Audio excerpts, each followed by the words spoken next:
Hello guys, welcome to my YouTube channel Sujeet Kumar Stambh classes को। आज फिर से मैं 12th क्लास का VVI ऑब्जेक्टिव बोर्ड मिशन लेकर के आ गया हूं, जो आपके एग्जाम में बहुत अच्छे अंक प्राप्त करवाएंगे। ठीक है, हालांकि मेरे को समय नहीं मिल पाता है, इसी की वजह से आज रात को मैं 10:30 बजे में वीडियो बनाना शुरू किया हूँ। शायद 20 मिनट में क्लियर होंगे, क्योंकि इसमें 8-10 क्वेश्चन तो हो ही जाएंगे, है ना। क्योंकि जो विद्युत धारा का चुंबकीय प्रभाव है उससे मैं क्वेश्चन लिया हूँ, तो उसमें मैंने सोच रहा हूँ कि 2-3 वीडियो में इसको ख़त्म कर दूँ, उसके बाद प्रतिवर्ती धारा में चला जाऊँ, उसके बाद फिर प्रकाशिकी में जाऊँ। ठीक है ना। उसके बाद ध्वनि जो होता है, ध्वनि, उसमें जाऊँ। डायोड, इलेक्ट्रोड, बहुत सारा चीज़ है, वो सारा चीज़ मैं बताऊँगा, और बहुत सारी चीज़ तो मैं शॉर्ट ट्रिक से ही बताऊँगा, तो चिंता मत लीजिए ऑब्जेक्टिव के लिए। ठीक है, जो 35 आउट ऑफ 35 हमने कहा है वो वैसे ही प्राप्त होगी। इसको देखिए, और आने वाला जो एग्ज़ाम होता है डिफेंस एग्ज़ाम, उसमें बहुत अच्छे से काम देंगे। मैं इस लेवल से मैं तैयारी करवा रहा हूँ। जब आप उस लेवल से तैयारी कीजिएगा तो इंटर का तो समझिएगा भी कुछ नहीं। तो देखिए, जो लॉरेंज बल है उसके लिए, लेकिन सबसे पहले मोटिवेशन ऑफ द डे देखिए क्या है। ख्वाहिशें से नहीं गिरते हैं फूल झोली में, कर्म की शाखा को हिलाना होगा। कहने का मतलब ये, तो जो आप इच्छा रखते हैं, जो आपकी ख्वाहिश रहती है, उससे आपको कोई हासिल नहीं कुछ कर पाइएगा, लेकिन आप मेहनत करके, ठीक है, आप कुछ ही प्राप्त कर सकते हैं। इसका कहने का मतलब ये है। देखिए, लॉरेंज बल के रूप में जानते हैं लॉरेंज बल क्या है। हालांकि मैंने बता रहा था, लेकिन वीडियो कट जाने के कारण जो है तो ये लिखा ही रह गया, फिर से रिकॉर्डिंग करना पड़ रहा है, कोई बात नहीं। तो जो लॉरेंज बल होता है, एल मतलब लॉरेंज लिख दिया, एफ मतलब फोर्स होता है। अब लॉरेंज बल जो होता है मित्र, जो इलेक्ट्रिकल जो फील्ड होता है वहाँ जो बल लगता है, और जो मैग्नेटिकल फील्ड होता है, ठीक है, जो मैग्नेटिक फील्ड होता है, मान सकते हो क्या, जो मैग्नेटिक फील्ड होता है एक इलेक्ट्रिकल फील्ड होता है, उसमें जो बल लगते हैं मित्र, उसका जो परपेंडिकुलर जो बल लगता है, तब जाकर के आविष्कार होता है साइक्लोट्रॉन का। जब लॉरेंज बल, जब इलेक्ट्रिकल फील्ड और मैग्नेटिक फील्ड जब परपेंडिकुलर लगता है तो आविष्कार होता है साइक्लोट्रॉन का। और जो साइक्लोट्रॉन पर जो बल कार्य करते हैं उसी को कहा जाता है कि वह लॉरेंज बल है। ठीक है, साइक्लोट्रॉन में जो ऊर्जा मिलती है, तो ऊर्जा जो दिया जाता है वह होता है, वह अल्फा कण है, न्यूट्रॉन है, प्रोटॉन है, ना कि इलेक्ट्रॉन होता है। वैसे मैंने आगे क्वेश्चन को है सो इंक्लूड किया है। ठीक है, तो उसको मैं बताऊंगा, चिंता मत लीजिए। तो वही जो होता है लॉरेंज बल होता है। तो हम लोग जानते हैं इलेक्ट्रिकल फील्ड में क्या होता है मित्र, E बराबर क्या होता था, F/Q होता था कि नहीं होता था। तो यहाँ F है तो क्या हो जाएगा, QE हो जाएगा। तो यहाँ क्या हो जाएगा मित्रों, QE हो जाएगा। और यह जो हो जाएगा क्या हो जाएगा मित्रों, V×B हो जाएगा, और क्या हो जाएगा, Q×V×B हो जाएगा। ठीक है, जो मैग्नेटिक फील्ड में जो चार्ज रखा हुआ रहता है, तो उस पर जो बल लगता है वह लगता है क्वाब लगता है, क्वाब साइन थीटा। हम लोग ना क्यू या साइन थीटा को कहते हैं, इसको क्वाब साइन थीटा लगता है। ठीक है, मैग्नेटिक फील्ड में। और जब इलेक्ट्रिकल फील्ड में किसी चार्ज को रख देते हैं मित्र, तो क्या लगता है, उस पर जो बल लगता है वह लगता है QED लगता है। ठीक है, जो कि हमने इलेक्ट्रिकल फील्ड वाला बताया भी था पिछले क्लास में। तो देखिए, इसमें जो अगर मान लिया जाए कि हम इसमें से Q कॉमन ले लेते हैं, तो क्या बन कर निकल करके आएगा, E vector plus V×B vector निकल करके आएगा। ठीक है, तो यहाँ देखिए ऑप्शन कहीं होगा, नहीं है, अच्छा तो कॉमन नहीं लिया गया, ऐसे ही क्वेश्चन। तो QE वेक्टर प्लस Q×V×B, मतलब इसका जो सी ऑप्शन है वह बिल्कुल राइट है, सी ऑप्शन इसका सही है। चलिए, अब बात रही जहाँ तक अगला क्वेश्चन का। अगला क्वेश्चन क्या कहता है, चित्र में दिखाए एक चुंबक को तोड़ दें। चित्र में दिखाए एक चुंबक को तोड़ दे तो चुंबकन तीव्रता M का मान कितना हो जाएगा। ठीक है मित्रों, तो यहाँ तोड़ने की बात किया जा रहा है कि एक चुंबक को हम अगर तोड़ दें तब चुंबकन तीव्रता क्या होता है। चुंबकन तीव्रता जानते हो किसको कहते हैं, M को कहते हैं। किसको कहते हैं मित्रों, M को चुंबकन तीव्रता कहते हैं। ठीक है, जैसे विद्युतीय क्षेत्र में जो होता था ना, Q होता था, जैसे Q बराबर क्या हुआ, IT होता है। उसी प्रकार से M बराबर इसमें क्या होता है मित्रों, इसमें हो जाता है I और L हो जाता है। यहाँ T था, टाइम था, और यहाँ पे क्या हो जाता है, L हो जाता है। होता था ना विद्युतीय क्षेत्र, वहाँ P वेक्टर बराबर क्या होता था, Q×12 होता था ना, द्विध्रुव घूर्ण होता था, विद्युतीय द्विध्रुव घूर्ण। और चुंबकीय द्विध्रुव घूर्ण की बात किया जाता है, M×L होता है, M×12 जो है जिसको हम कहते हैं। ठीक है, तो वहाँ पे जो M होता है यहाँ चुंबकीय क्षेत्र में, उसी को ध्रुव सामर्थ्य भी कहते हैं, चुंबकन तीव्रता भी हम लोग कहते हैं, और ध्रुव प्रबलता भी हम इसको कहते हैं, M को कहते हैं। ठीक है। तो विद्युतीय क्षेत्र में जो होता था Q बराबर, ये जो Q था इसमें IT होता था और इसमें क्या होता है M होता है, ठीक है। M बराबर IL होता है, T के जगह पे यहाँ क्या होता है L, और L जो है ना ये चौड़ाई है, क्या है इसका चौड़ाई है, ये जो है ना L जो है ये चौड़ाई L है, इसको आप L डैश ले लीजिए, आप यहाँ पे L डैश ले लीजिए, ठीक है। 2 गो लेंथ दिया गया है यहाँ पे, तो आप M L डैश ले लीजिए, कहाँ गया M बराबर IL है ना, यहाँ लिख लेते हैं L डैश। तो आप देखिए मित्रों कि अगर इस तरह से इसको काट रहे हैं तो इसको तो कोई फर्क नहीं पड़ेगा, ठीक है, इसको तो कोई फर्क नहीं पड़ेगा। इसलिए क्या हो जाएगा मित्रों, जो ध्रुव प्रबलता जो है वो कितना हो जाएगा M के M ही रह जाएगा। जो ध्रुव प्रबलता होता है M यहाँ होता है, M यहाँ होता है, ठीक है। जो ध्रुव प्रबलता होता है वो जैसे कि तैसे, अगर लेंथ के अकॉर्डिंग काटते हैं, ऐसे काट देते हैं तो क्या होता है ध्रुव प्रबलता जैसे M/2 हो जाता है, ठीक है। लेकिन ऐसे काट दिए हैं तो क्या होगा, कोई दिक्कत परेशानी नहीं होगा। अगर हम इसको काट दिए हैं तो यहाँ साउथ पोल था तो यहाँ नॉर्थ पोल बना लेगा, अगर हल्के काट देते हैं तो, और यहाँ यदि नॉर्थ पोल था तो यहाँ साउथ पोल बना देता है, ठीक है। क्योंकि किसी एक ध्रुव के रूप में कोई भी चुंबक नहीं पाया जा सकता, जो कि हमने पिछले वीडियो में करवा भी दिया था, ठीक है।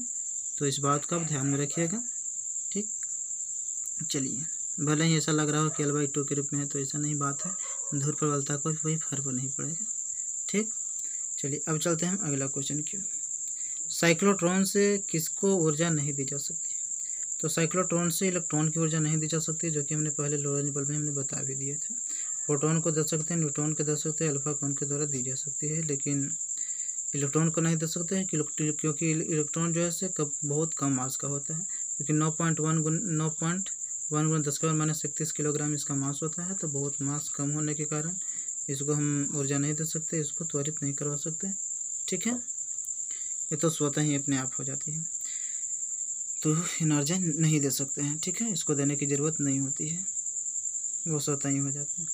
तो बात रहती है साइक्लोट्रॉन की बात है, तो प्रोटॉन, न्यूट्रॉन और अल्फा कण के लिए ही होता है, ठीक है। इस बात को आप ध्यान में रखिएगा। चलिए अब चलते हैं अगला क्वेश्चन की ओर।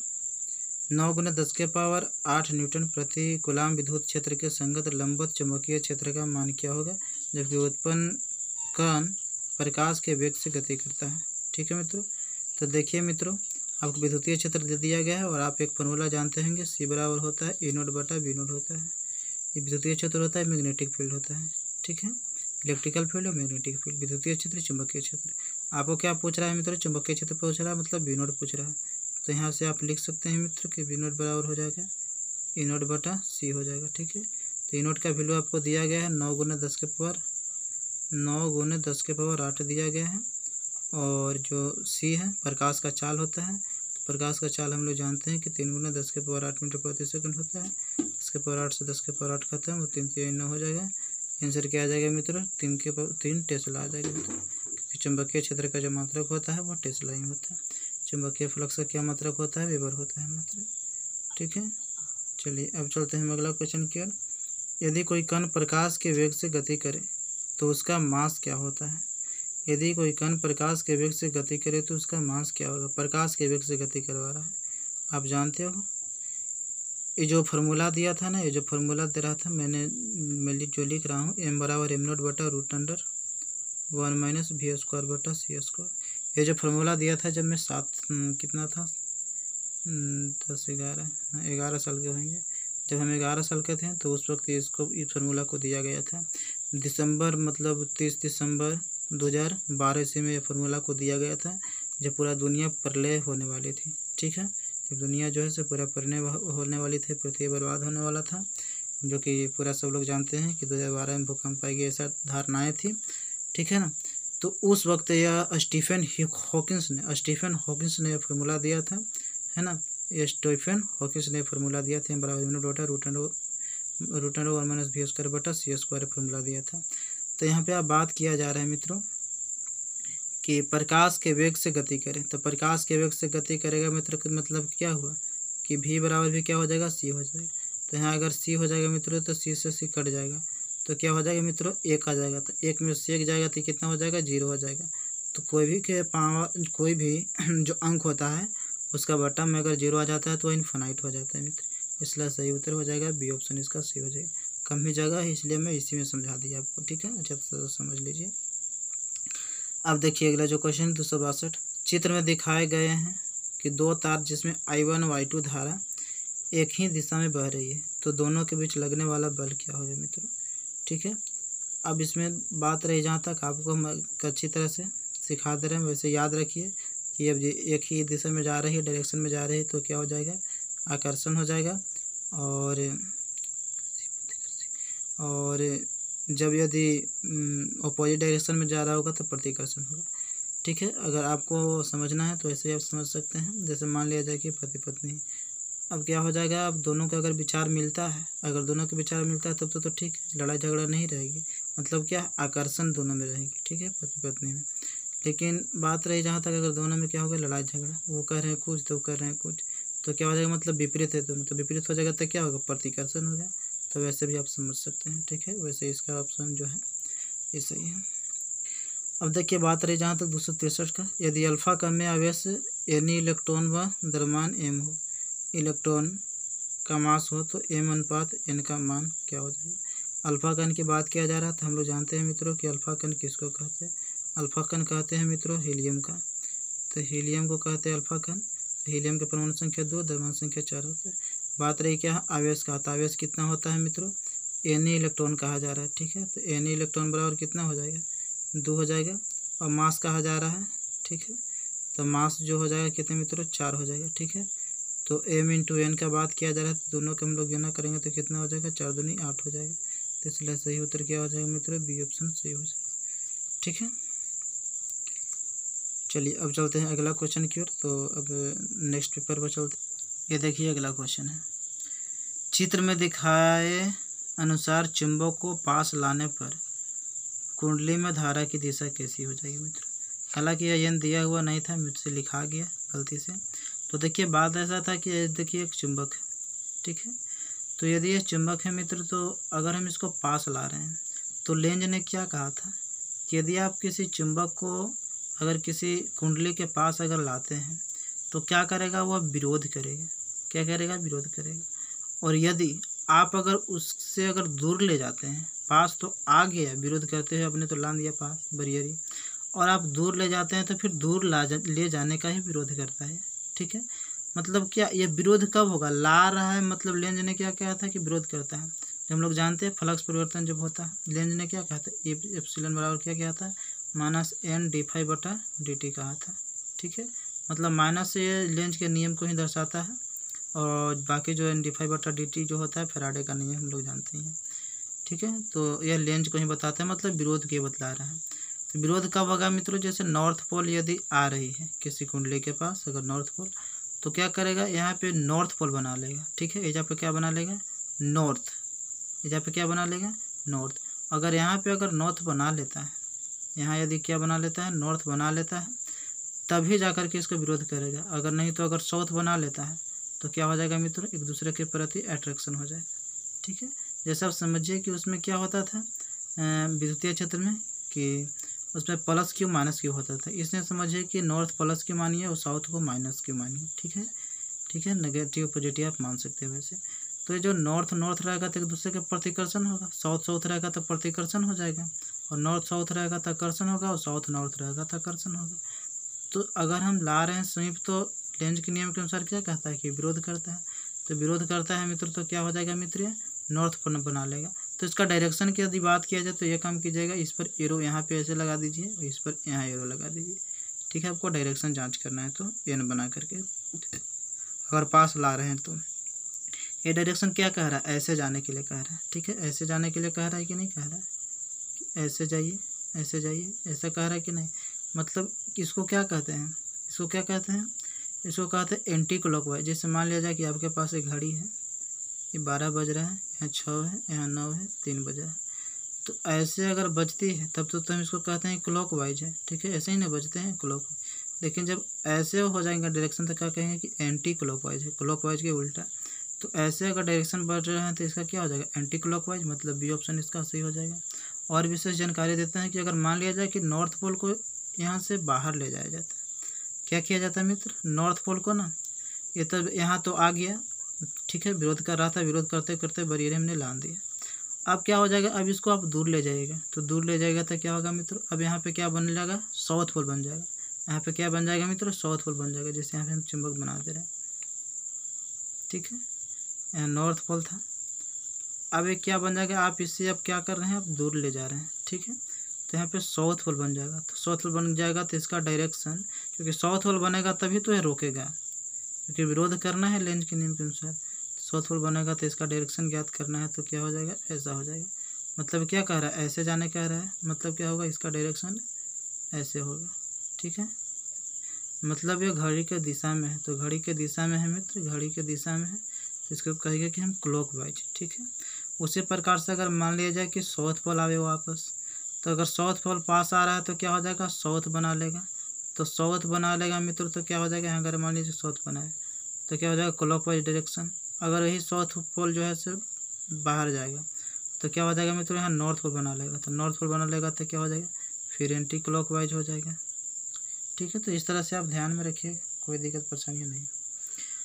अब बात रही जहाँ तक अगला क्वेश्चन का 265 नंबर, सही कथन दो क्या है। ठीक है, इसका सही उत्तर आपने देख लिया, एंटी क्लॉकवाइज।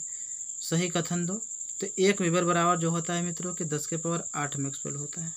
ठीक है, याद रखिएगा। और जूल प्रति एम्पियर भी इसका मात्रक होता है, फ्लक्स का मात्रक वैसे वेबर होता है, लेकिन जूल प्रति एम्पियर भी होता है। फ्लक्स विमा जो होता है m/t-1 होता है, मतलब सही सभी ऑप्शन है। ठीक है, तो इसको याद रखिएगा, वैसे सिद्ध करना चाहते तो कर सकते हैं। जैसे एक वेबर जो हुआ ना, कितना करे, काफ़ी समय हो गया है मित्र। एक वेबर में क्या होता है मित्रों, एक टेस्ला मीटर स्क्वायर होता है। एक टेस्ला में कितना होता है मित्रों, 10 के पावर 4 गाउस होता है। एक टेस्ला में 10 के पावर 4 गाउस होता है। मीटर है तो इसको सेंटीमीटर में बदलोगे तो क्या हो जाएगा, 10 के पावर 2 के स्क्वायर कितना हो जाएगा, 10 के पावर 4 हो जाएगा। ठीक है, सेंटीमीटर स्क्वायर, तो 10 के पावर कितना हो जाएगा, 8 गाउस सेंटीमीटर स्क्वायर। और हम लोग जानते हैं कि एक गाउस सेंटीमीटर स्क्वायर में क्या होता है, एक मैक्सवेल होता है। इसको क्या कहते हैं मित्रों, मैक्सवेल कहते हैं। ठीक है, तो 10 के पावर क्या हो जाएगा मित्रों, 8 मैक्सवेल हो जाएगा। मैक्सवेल हम बोल दे रहे हैं, लिख दे रहे हैं ऐसे ही। ठीक है, मैक्सवेल। तो आप लोग जानते हैं मित्र कि एक वेबर में कितना हो जाएगा, 10 के पावर 8 मैक्सवेल हो जाएगा। इस तरह से सिद्ध हो जाएगी। वैसे मैंने ज्ञात करने के लिए बताया है कि इस तरह से परिवर्तित कर सकते हैं। तो वैसे देखिए, आप याद रखिए, काफ़ी समय हो गया, 17 मिनट, अभी 2-3 क्वेश्चन और करवाना है।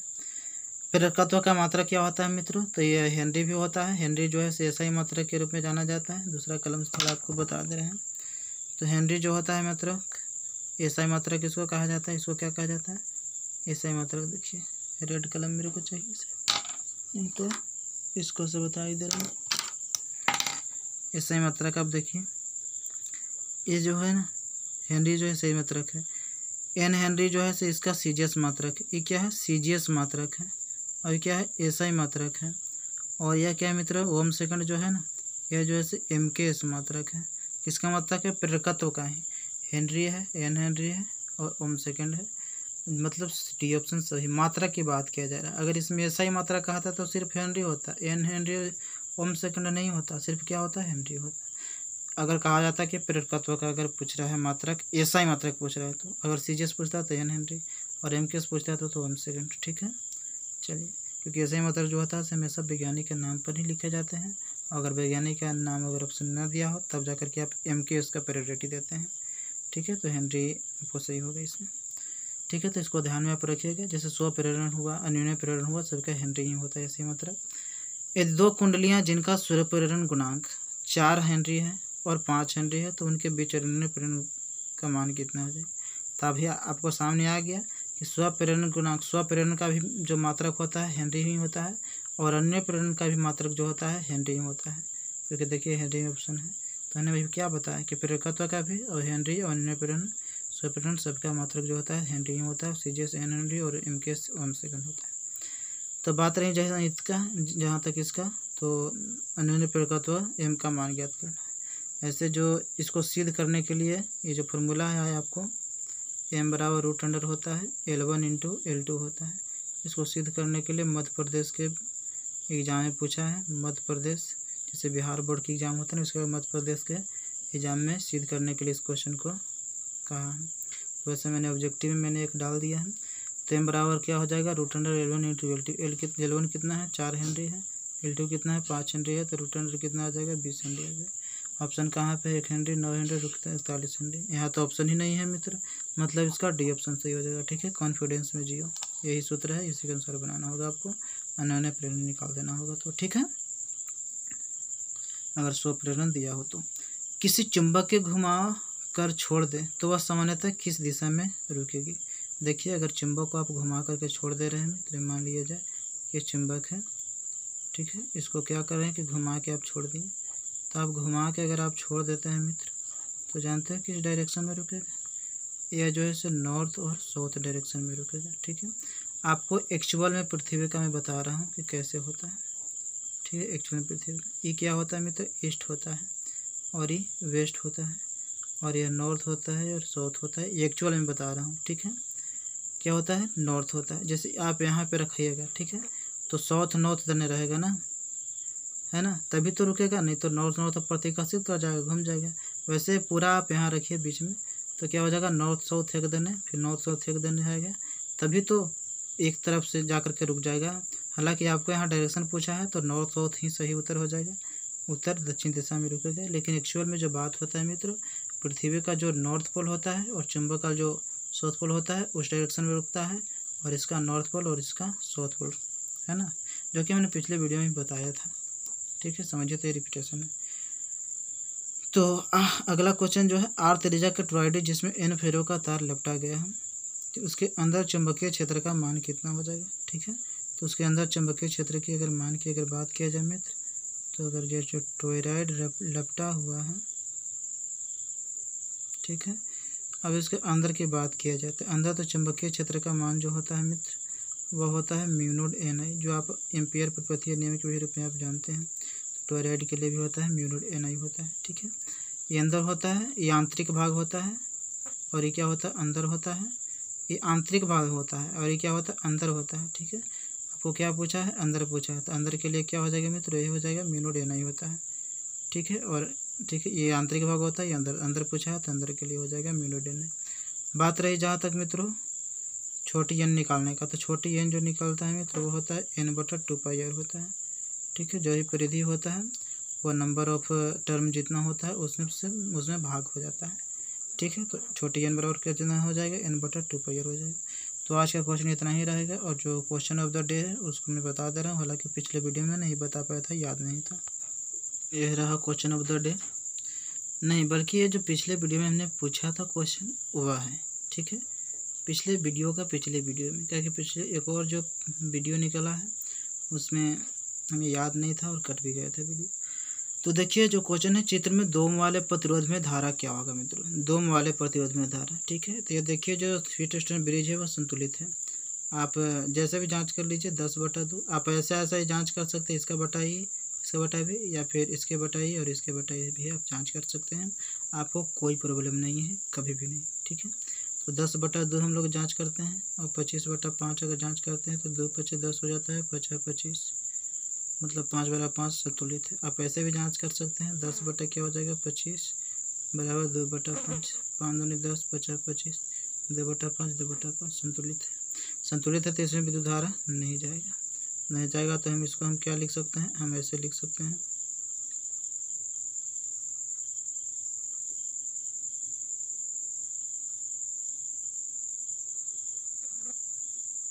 हम इसको मित्र ऐसे हम लिख सकते हैं, क्योंकि ये जो है श्रेणी क्रम में है, तो 10×2 कितना हो जाएगा मित्रों? 12 ओम हो जाएगा। ठीक है, और ये कितना हो जाएगा? 25 और 5 30 ओम हो जाएगा। ठीक है, आपसे क्या पूछ रहा है मित्र? 2 ओम वाले प्रतिरोध में धारा कितना होगा। ठीक है, तो 2 ओम वाले प्रतिरोध में धारा आपको पूछ रहा है इसमें, तो यहाँ से आप देख रहे हैं कि यहाँ I1 धारा बट रहा है और यहाँ I2 धारा बच रहा है, मतलब कि I1 बट रहा है, तो क्या हो जाएगा? यहाँ तक आपको समान धारा मिलेंगे। ठीक है, तो आपको 2 ओम में निकालने का है या 10 ओम में निकालना है, सिंपल सी बात है। तो ठीक है, तो मतलब इसमें हमको निकालना है। तो आपको शॉर्ट ट्रिक बता दे रहे हैं मित्रों कि ये जो 1.4 एम्पियर जो धारा है दिया गया है, 1.4 एम्पियर, तो आपको शॉर्ट ट्रिक बता रहे हैं कि अगर मान लिया जाए कि इसमें निकालना है, आपको 2 ओम में निकालना हो या 10 ओम में निकालना हो। ठीक है, तो मतलब क्या निकालो? उसमें धारा I1 निकालना है।